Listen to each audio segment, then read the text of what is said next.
Alright guys, so next video brings us to part 2.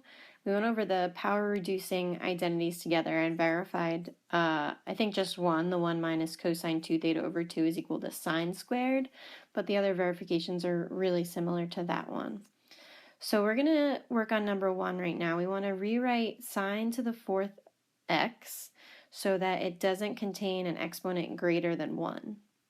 So the first thing we're going to do, since we only have the power reducing identity for sine squared, we want to write this so it's actually sine squared squared. So then we can actually use the power reducing identity.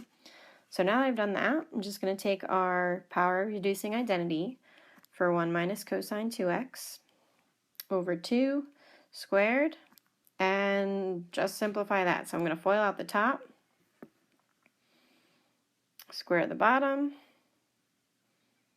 and I'll freeze there. So now I have this cosine squared 2x, which means we're kind of going to use two identities in one.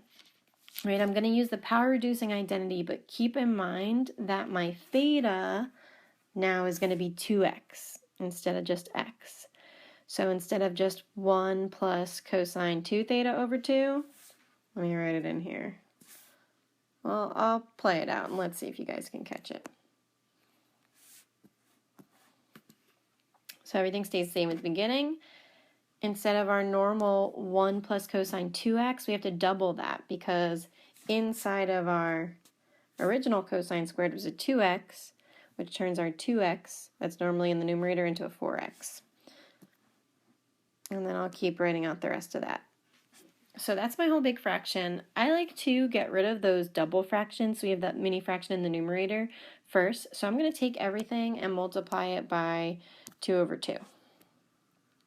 All right, and I'll go down to the next line and just keep simplifying. So up in the numerator, I'm going to have 2 minus 4 cosine 2x plus 1 plus cosine 4x all over 8. And the last thing I'm going to do is just rewrite that as a 1/8 out front because I think it looks a little neater. But that's it for this one. So we have the whole thing rewritten without any exponents higher than 1. All right, so if you go on, a little hint for number 1b here, which is cosine cubed x. Remember, we only have power reducing identities for cosine squared. So you should take this and rewrite it as cosine x times cosine squared x. Then you can use your power reducing identity there. So try that one out and double check your answers in the back. Good luck.